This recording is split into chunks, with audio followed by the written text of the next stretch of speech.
Jai. Namo Vishnu Padaya Krishna Prasad Srimati Bhaktivedanta Swami Namaste Saraswati Devi Gauravani Pachani Sesha Srinivadi Bhaswati.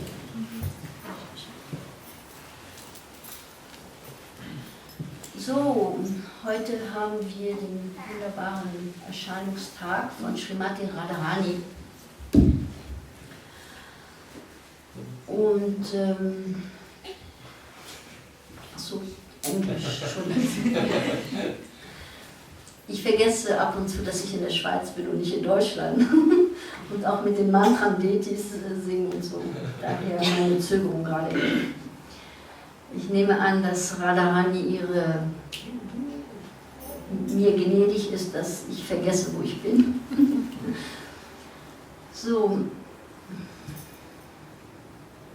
Eigentlich dachte ich, dass Devamita Swami auch hier sein wird, und da wollte ich natürlich als allererstes sein Erlaubnis nehmen, weil er ist mein älterer Gottbruder, und das Erlaubnis zu sprechen in seiner Gegenwart, das gehört sich eigentlich so, aber da er ja nicht da ist, muss ich das nicht tun.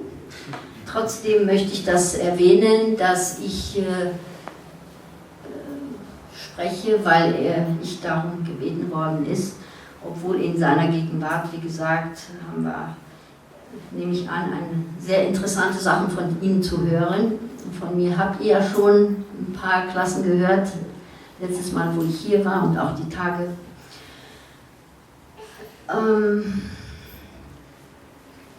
Ja, in diesem besonderen, Englisch, sorry. So this is a very auspicious day today, the appearance day of Srimati Radharani. And the first thing that comes to my mind is that is astonishment. Of course, you may ask, what does astonishment have to do with this wonderful day? And the reason why the first notion in my mind is astonishment is because you would expect on Radhastami Srila Prabhupada to begin his classes and his commentaries directly talking about the wonderful qualities of Srimati Radharani, the consort of Lord Krishna.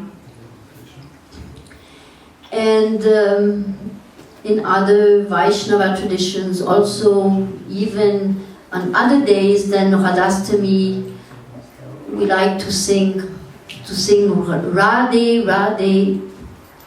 But even on Radhastami, did Srila Prabhupada not necessarily encourage to chant Radhe, Radhe, just like that.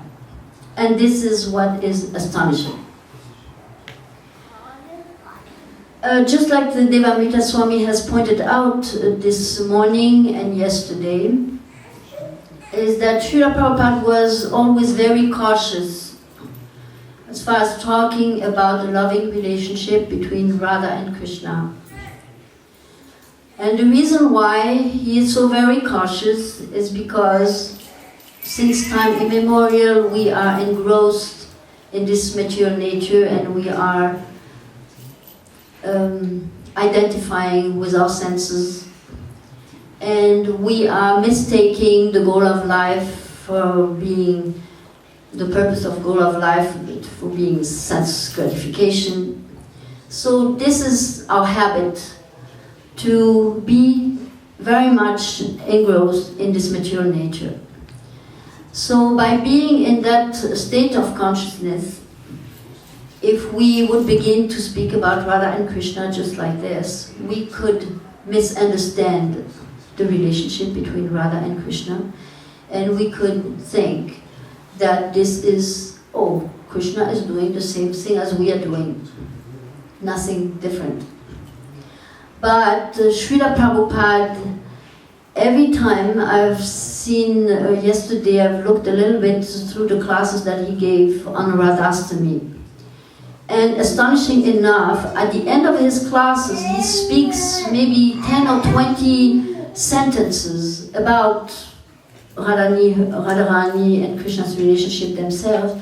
And the whole rest of the class, he is mainly describing how we are entangled in this material illusion. So this shows how important it was to him that before we talk about Radha and Krishna, that he wanted to make sure that we really understand the nature of this material nature and the nature of our entanglement in it. And he wanted also to make sure we understood how we can overcome this illusion, by which means we can overcome this illusion. And only by overcoming this illusion are we going to become purified, and only with this purification will we be able to begin, just begin, to understand or to have a little idea what Radha and Krishna is. So this is what is so astonishing to me. Because as I said, as I was looking through the classes, I was expecting him to start talking immediately, but and we've heard some saying, my God, we've heard Prabhupada have told us already, we are not this body, the purpose of our life is to serve Krishna. We know all this already. Why does he keep telling us again and again and for such a long time, again and again? So, as I just explained, is that Srila Prabhupada wanted to make sure that our consciousness is purified. Can we arrange for a seat for Dina Swami, please?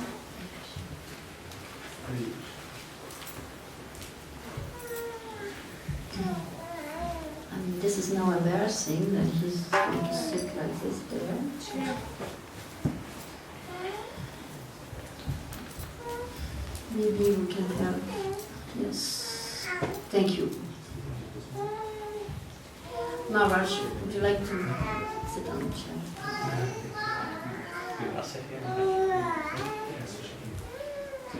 So, and as His Holiness Devamrita Swami was explaining to us yesterday and this morning, great yogis all over the universe are taking great tapasya to overcome this illusory material energy. Because they have understood that what is important is to be able to serve the Lord and to approach the Lord. And in order to be able to do this, we have to get rid of this illusion. And Srila Prabhupada explains the only way to overcome this illusion is by taking up tapasya. And he even speaks about great tapasya. Of course, for us, the kind of tapasya Srila Prabhupada is expecting is not to stand on one leg for so many years, or hold our hands up for so many years, or stand on our head for so many years, or be in the sun, or in the heat, and the cold, and all these things. But Srila Prabhupada is speaking about another kind of tapasya, and the tapasya is to use everything in the service of the Lord, and to avoid as much as possible to be in the service of this material nature. And many times he has been approached and asked what kind of miracle is he able to show as compared to some other yogis that maybe have produced some apple, even though myself I've never seen a yogi produce an apple really. But Srila Prabhupada said, look at all these boys and girls. This is a real miracle that they are able to actually stop sinful life. And this is the greatest tapasya of all. And this is the kind of tapasya Srila Prabhupada is talking about.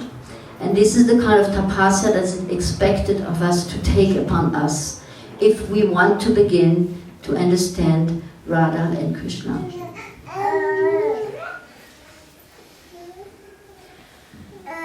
So Srila Prabhupada also wanted to make sure, as also Devamrita Swami said this morning, that Krishna is Param Brahman. This means he is the origin of everything. All energies, material energies, all spiritual energies come from him. there is nothing existing outside of him. So Srila Prabhupada also gives the example of a great businessman that has a lot of material comfort. He does not need to enjoy in a low-class manner. His enjoyment is with the best cars, the best food, the best of everything.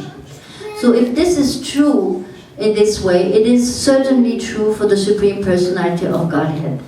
Because he is the origin of everything, certainly his leelas and his activities are not material and not of this world. His leelas and his activities are of the best and highest qualities. And of course, because he is the Supreme Personality of Godhead, there has to be some match to this. And this is certainly not going to be any kind of material living entity. And is it explained in the scriptures that Lord Krishna is the origin of all energy, and especially his internal energy, who is manifested in Srimati Radharani. She is the topmost of all the yogis, the gopis in Vrindavan. She is the queen of Vrindavan. She is the master of all arts.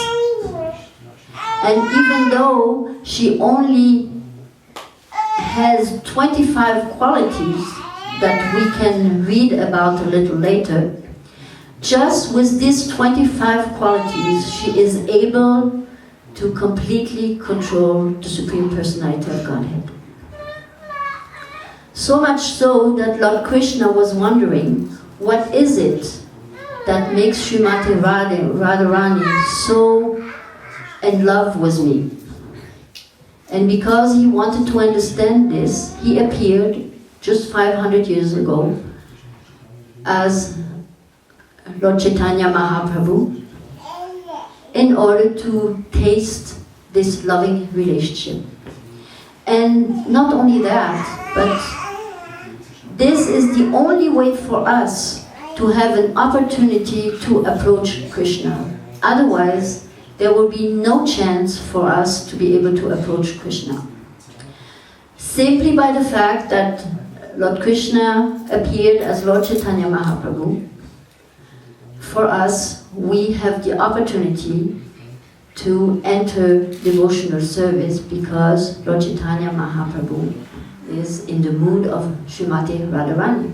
Because it's very paradox. On one side, Srimati Radharani is the highest, so how are we going to achieve the highest if we are on such a lowly platform? So Mahaprabhu is the answer for us. Therefore, before we chant, before we start anything, we always chant the Jai Shri Krishna Chaitanya, Prabhu Nityananda, Shri Advaita, Shri Gadara, Shri Vasadi Gaura Bhaktavinda. By this, we ask permission from Lord Chaitanya to actually chant the holy name.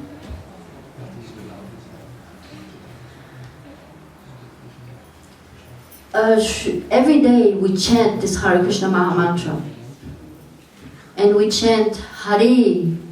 Hare means, O Radharani. Krishna, O Krishna. Rama, O Balaram. So every day we chant, O Krishna, O Radha, please engage me in your devotional service.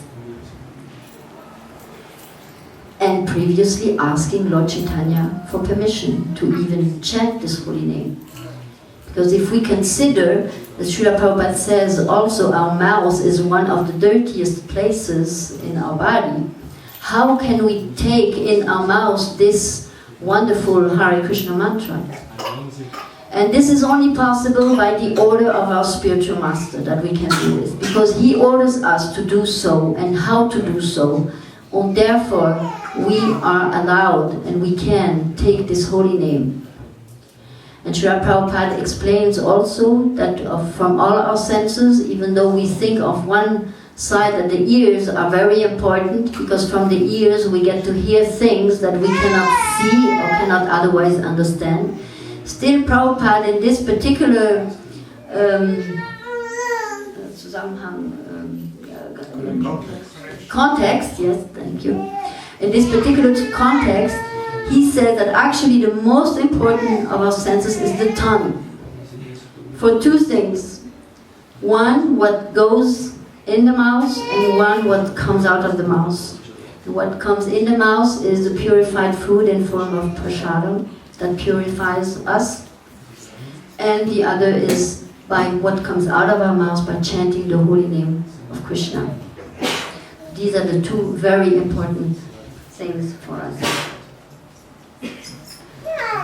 So,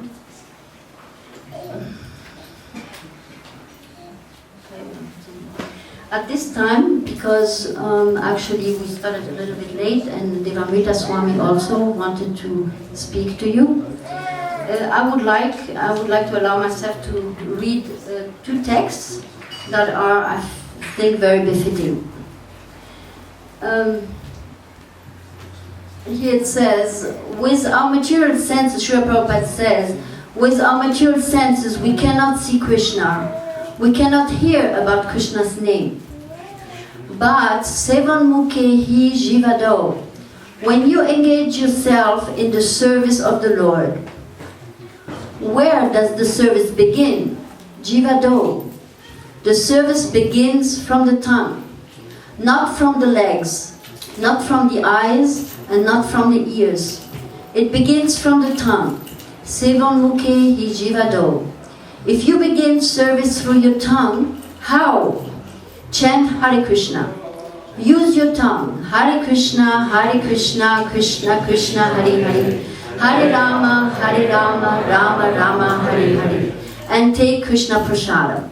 The tongue has got two businesses, to articulate sound, Hare Krishna, and take Prasadam. By this process, you will realize Krishna. The devotees go, Haribol Prabhupada. And Prabhupada says, don't try to see Krishna. You cannot see Krishna with your material eyes. Neither you can hear about him with your material ears. Neither you can touch him. But if you engage your tongue in the service of the Lord, then he will reveal himself to you. Here I am. That is wanted. So feel separation of Krishna just like Radharani, as Lord Chaitanya teaches us, and engage your tongue in the service of the Lord. Then one day, when you are mature, you will see Krishna eye to eye.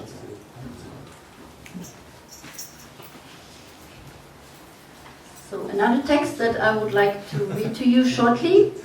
In Chaitanya Charitamrita, Adilila 1.5, it says, the loving affairs of Sri Radha and Krishna are transcendental manifestations of the Lord's internal pleasure-giving potency. Although Radha and Krishna are one in their identity, they separated themselves eternally.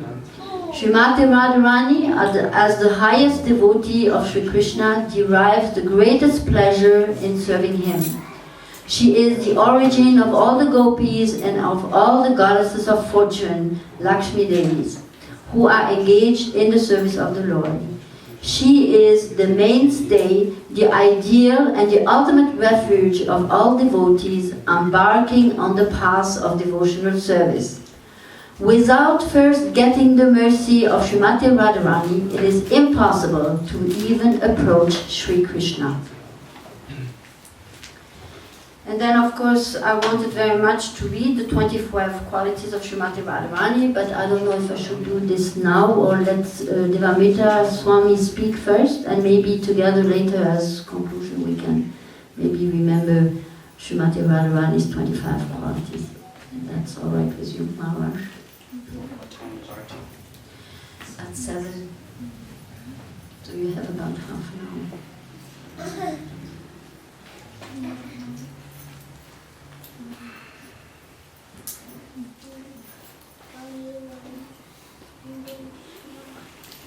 So we thank you very much for your attention.